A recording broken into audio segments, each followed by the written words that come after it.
They survived empires, outlasted colonialism, and still carry secrets that the modern world can't explain.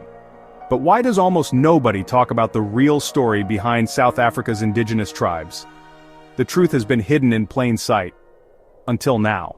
This isn't just about culture. It's about ancient knowledge, lost traditions, and why these tribes were once feared, ignored, and even erased from textbooks. From the mystical San shamans to the mysterious origins of the Khoi people, we're digging deep into one of the most overlooked chapters in history, and trust me, it's nothing like what you were taught in school. Let's get one thing straight. When people hear South Africa, most think of safari parks, Nelson Mandela, or maybe Cape Town's beaches. But they rarely think of the tribes who lived there thousands of years before colonial borders were drawn. So here's the problem. These indigenous groups, like the San, Khoikhoi, Xhosa, and Zulu, shaped South Africa long before the Dutch or British ever showed up. And yet, their stories are barely told. Why? It's not just erasure. It's about how history was written, usually by those in power, and usually with one goal: to justify taking land, controlling people, and rewriting the past to fit a clean European version of the world. And because of that, what we've lost isn't just stories, it's languages, medicine, survival techniques, entire worldviews. Some of these secrets are only now being uncovered, just as the last elders pass away. But the truth is still out there, hidden in rock paintings passed down in whispers and carried in the rituals still practiced in remote corners of the country. And today we're cracking open that history. Long before there were fences, roads, or even kingdoms, the Sand people, sometimes called the Bushmen, walked across southern Africa with nothing but a bow, a few tools, and a map written in the stars. They're one of the oldest human cultures still alive. Genetic studies show they're directly linked to the earliest Homo sapiens. We're talking over 100,000 years of unbroken lineage. But they weren't just early humans. They were advanced in ways the modern world is only now starting to appreciate. Sand trackers could follow an animal across hard rock and dry soil with such accuracy that they'd know how long ago it passed, whether it was injured, what mood it was in, and even if it was alone or not. No tech, no GPS, just eyes, feet, memory, and silence. In fact, some elite military units today have trained under sand trackers because of how advanced their skills are. All across caves and cliffs in South Africa, you'll find rock paintings that are not just drawings. They're a spiritual language. Some show hunters and animals, sure. But others depict trance dances, mythical beasts, and shape-shifting humans. The Sand believed their shamans could cross into other realms during ceremonies. They'd go into a trance, guided by music and rhythm, and connect with spirits or ancestors. Sometimes they painted what they saw, sometimes they didn't, because it wasn't meant for everyone. Think of it like an ancient living religion tied to the land itself. But here's the sad part. As land was taken and colonial violence spread, Sand people were pushed to the margins. Entire groups were hunted down or absorbed into larger communities. Their language, filled with those iconic clicking sounds, began to fade. Today, only a few thousand Sand remain in South Africa, and yet, they hold on to fragments of that ancient world still hidden in deserts like the Kalahari. While the San were hunter-gatherers, the Khoikhoi were herders. They kept sheep and cattle and roamed the southern coast long before any European ships landed. In fact, when the Dutch arrived at the Cape in the 1600s, the Khoikhoi were the ones they first met, and at first, it was peaceful. Trade began, mostly meat and livestock in exchange for beads, tobacco, and metal, but it didn't stay peaceful for long. The Khoikhoi had grazing lands stretching across what's now the Western Cape. But the Dutch East India Company had different plans. They saw land, cattle, and cheap labor, and they weren't going to ask nicely forever. Wars broke out, treaties were broken. Smallpox wiped out entire Khoikhoi villages. By the early 1700s, most Khoikhoi were either dead, displaced, or forced into labor systems under colonial control. Their identity began to blur, sometimes merged with the San under the name Khoisan, a modern political term that groups them together for cultural survival. But here's the twist. DNA evidence today shows that most South Africans, especially in the Western Cape, carry Khoikhoi ancestry. It's in the blood, even if the name was erased. Next up, the Xhosa, a powerful Bantu-speaking group that moved into southern Africa over 1,000 years ago, bringing iron tools, farming, and cattle herding.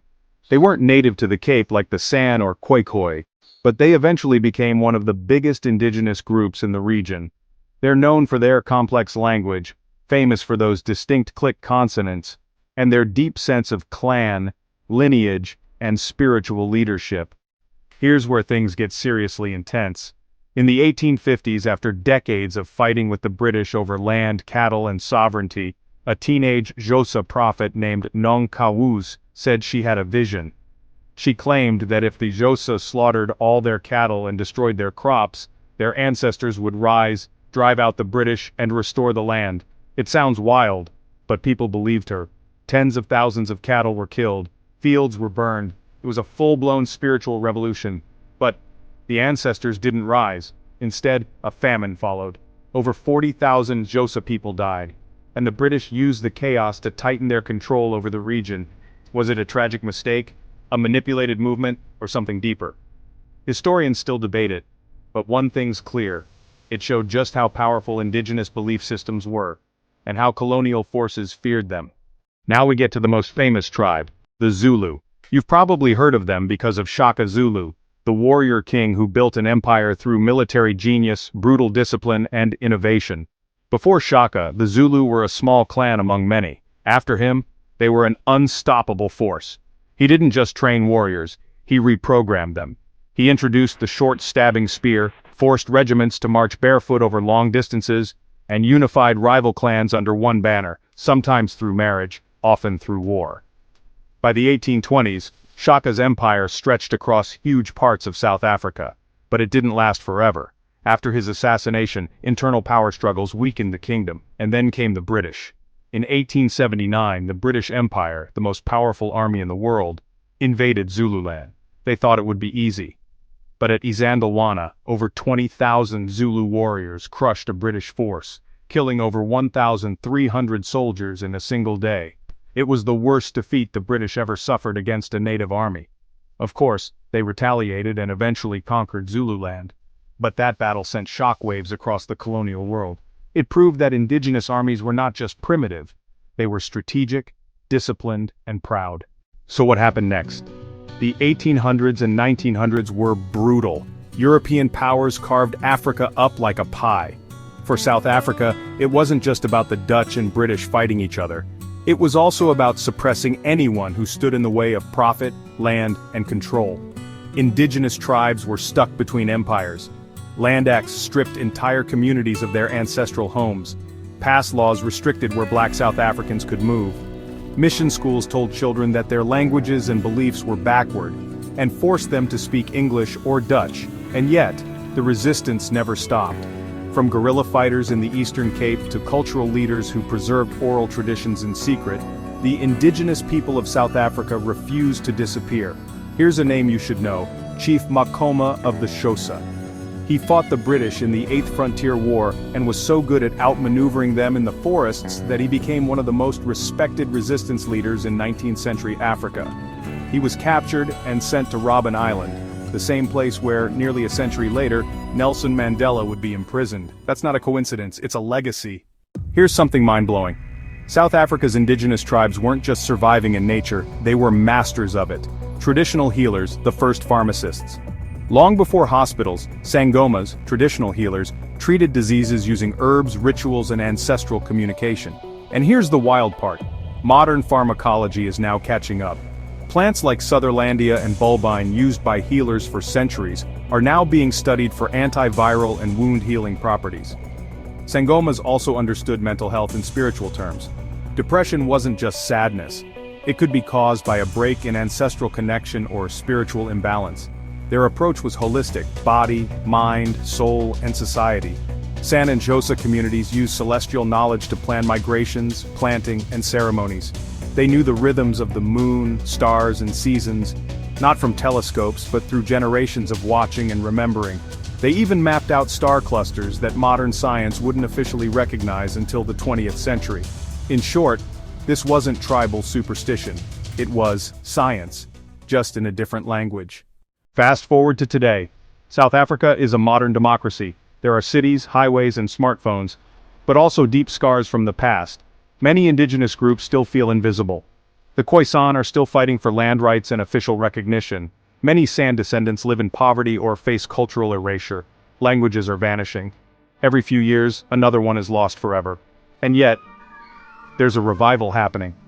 Young people are learning their grandmother's languages again. Cultural festivals are reclaiming lost traditions, And in schools, the history books are just starting, to include Indigenous voices. One powerful example, the first Khoisan Parliament in South Africa, established to bring attention to the rights of First Nations people. It's still small and it's symbolic, but it's a start. Because here's the truth. You can't build a future without knowing who you are. And you can't know who you are until you understand where you come from. The real story. Not the one written by conquerors. There's a San proverb. A person without ancestors is like a tree without roots. We're standing at a crossroads. If we keep ignoring Indigenous history, we risk losing a part of humanity's memory. But if we listen, truly listen, to the voices still echoing in the deserts, forests, and mountains of South Africa, we might just remember who we really are. The elders are dying, the oral stories are fading, and yet the land still remembers. So the real question is, will we?